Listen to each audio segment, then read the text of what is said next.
welcome to You Right by George, the healthy cooking show showing you healthy can be delicious. And on today's show, we'll be talking about age-proofing your brain through diet. Do you sometimes feel forgetful?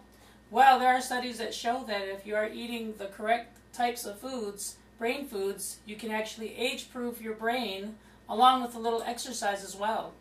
So for our recipe for our age-proofing breadsticks with sesame, we're going to need 2 tablespoons of extra olive oil, 2 tablespoons of honey, 1 packet of dry yeast.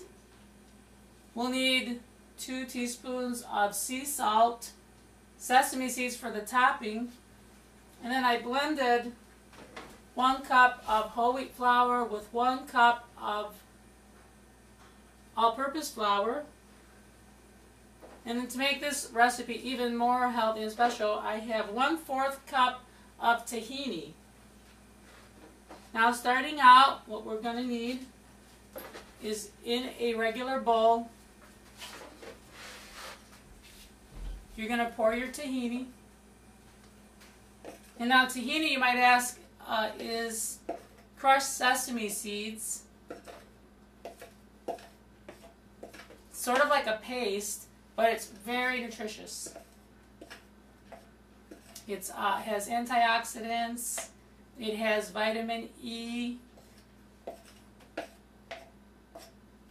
It's part of the Mediterranean diet, which is one of the best diets you can be eating. If you're trying to age-proof your brain, the Mediterranean diet is one of the best diets you can be eating because it has very few processed foods, very low in sugar, and it's largely plant-based. So we have 1/4 cup of the tahini. We have 2 tablespoons of honey. And of course, honey is one of the oldest sweeteners ever used.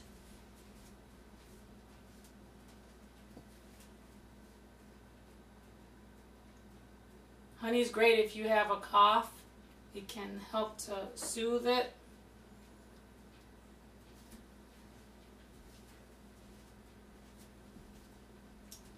It's much better than using sugar. And this is one honey used actually from Michigan.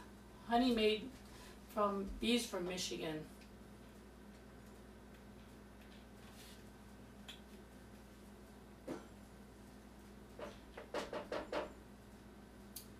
Now next, this is the beginning, we're going to need 1/4 cup of warm water. I'll run over to the sink.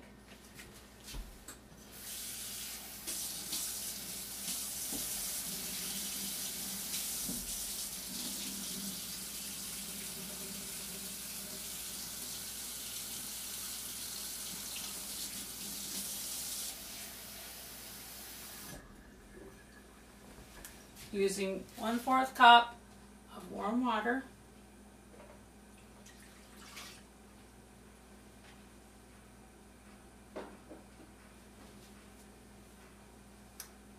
And 1 packet of dry yeast.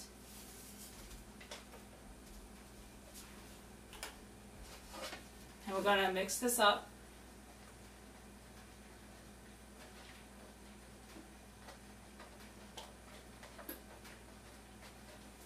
And once you mix these, you want to let this mixture rest for about 5 minutes. So what I have in here so far is the tahini, honey, packet of dry yeast, actually 3/4 cup of warm water, 3/4 cup. And make sure that your water is not too hot, because what happens if the water is too hot, it's going to destroy the yeast. And yeast is actually a living organism which is needed for making bread and helps the bread to rise. But for these sesame sticks, you don't want them to rise too much. You want them to have kind of a bite to them. You want them to be a little bit crispy. So as you can see, this is what the mixture should look like. We're going to let this rest for about 5 minutes. And then I'm going to add our mixture of whole wheat flour with all-purpose flour. And what I've done in the this recipe, I've sort of substituted. What I've done is I have taken and added whole wheat flour and replaced a cup of it with instead of using all-purpose flour, because we know all-purpose flour is not quite as healthy as the whole wheat flour. You want 100% whole wheat flour. I'm going to also add a teaspoon of sea salt.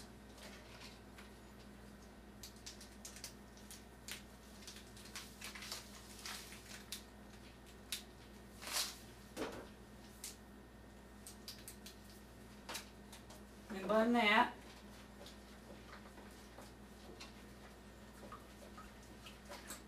And since this show is about age-proofing your brain and helping you to have a better brain health, I brought a Rubik's Cube along as well. And one of the important things about our brain is that it can create new neurons. So by doing fun games like Rubik's Cube, as I solved the first side here, you can actually keep your brain young. So a combination of eating healthy, playing brain teaser games such as the Rubik's Cube or Sudoku, doing crossword puzzles, things like that, well, those all can have a very good effect on brain health. And another great thing is exercise, of course. If you are more active, walking more, at least 30 to 60 minutes a day, you're helping to increase the blood flow to the brain. So all these things are a great combination.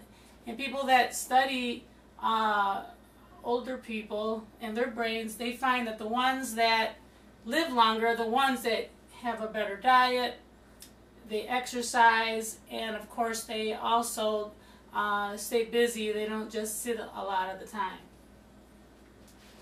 So just a few tips from Eat Right by George. Okay, so we've let this rest for about 5 minutes.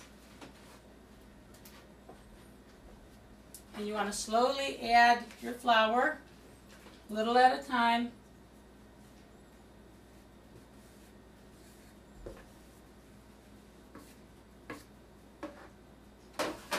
And mix this. You want to form a dough. And it's very important to knead the dough. Once you have the mixture absorbing all the flour, you want to brush a little flour on your hands and then knead this dough until it's smooth and silky. So we're going to put this aside.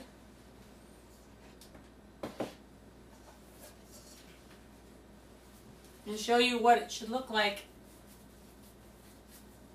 once it's absorbed all the flour and the liquid. Once you've kneaded the dough for a while, you can put it on a flat surface.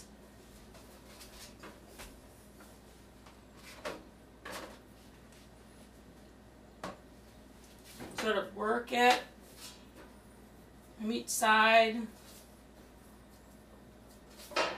just as a baker would.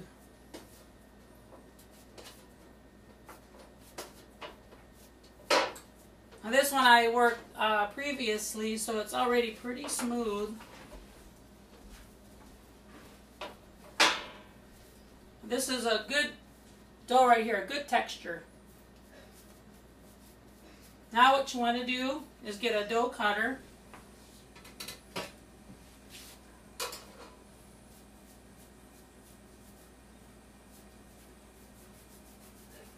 You want to roll your dough into a log shape. And this can make about actually 20 to 40 pieces. Depends how big you want your breadsticks to look.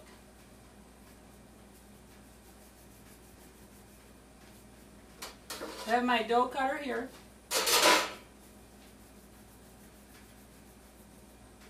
It helps me to cut the dough a lot more easier than tearing it. And what I have here is a non-stick pan. I have my oven preheated to 350 degrees. You just take each one You make a ball that is about the size of a walnut, as you can see.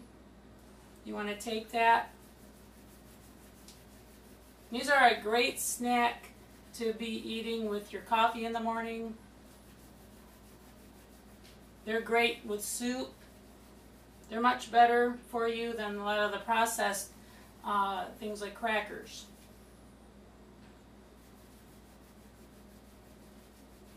So you want to roll these so that they're fairly skinny, not too thick. You want them to be kind of crispy.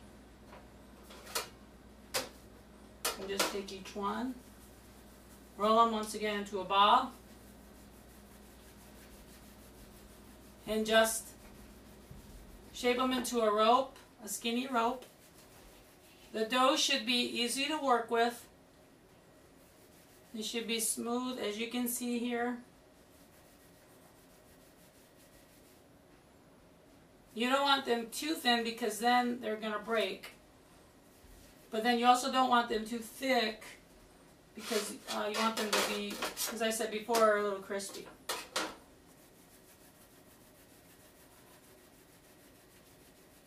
So you just take them, roll them. If they're too long, you can always cut them. This is a bigger one. Make sure they're smooth.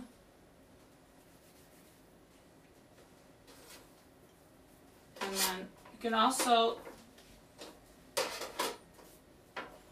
if you like and you prefer, you can make round ones too. So all you would do for a round one is just roll it.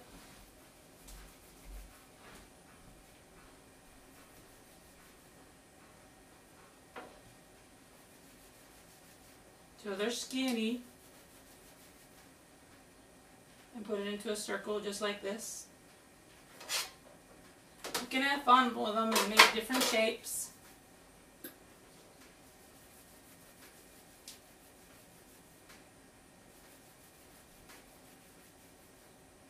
And I'll show you in a little bit how to add the sesames on top.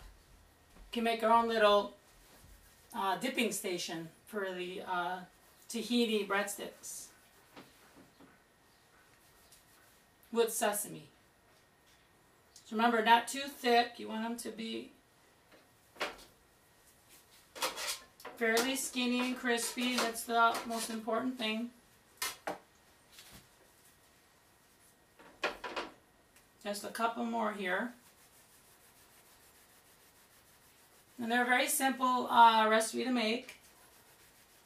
Now remember, once you have added your flour to the your dry ingredients to the wet ingredients, you're going to allow the dough to rest because it has yeast in it for about 20 minutes. So it'll double in size before you start rolling these. So just a little tip to remember.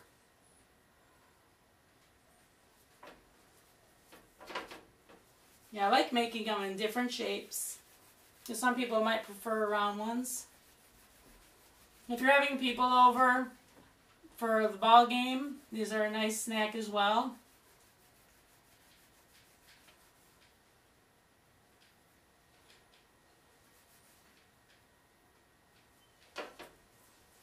And then the last couple, I'm going to make them the sticks.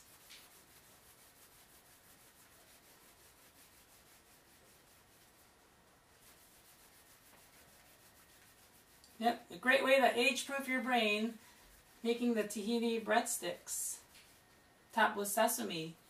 If you have black sesame seeds, you can also use those as well, with a little bit more variety.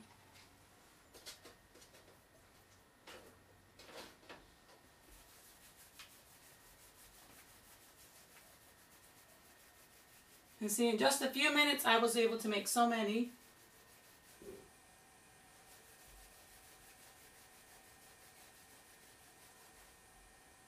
These are bigger ones. You can make smaller ones as well.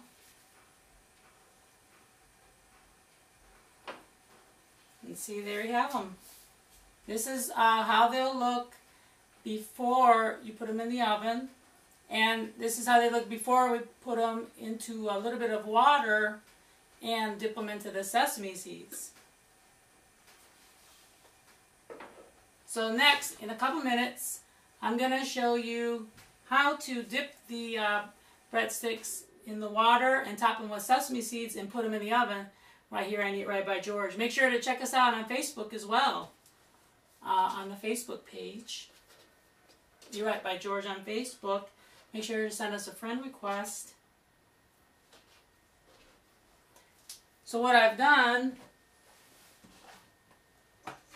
I put a little bit of water in just a regular Tupperware container.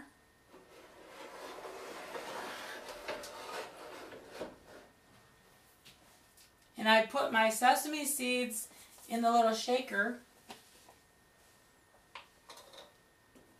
So what I like to do first is take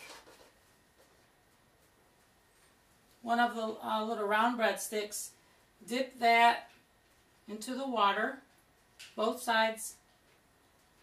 Make sure to let the excess water drip off, because you don't want them to be too doughy. I'll just take each one, dip them in the water, just like this. Put them back on the pan. So take each one, dip them into a little bit of cold water is fine. It's not going to affect the dough as long as you don't let the excess water stay on there. So as you can see here, I'm dipping them. Then let the excess water go off. And the reason I'm dipping them in the water is so that the sesames can stick much easier to the dough, the sesame seeds.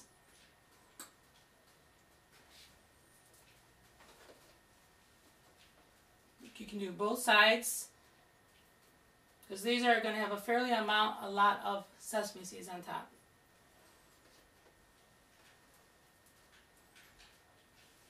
Here we go. Into the water.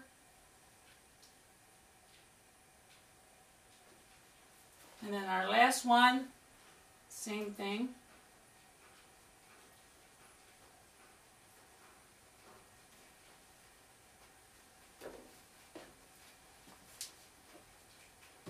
Now the next step, you're going to take your sesame seeds, and I put them in a nice little shaker here.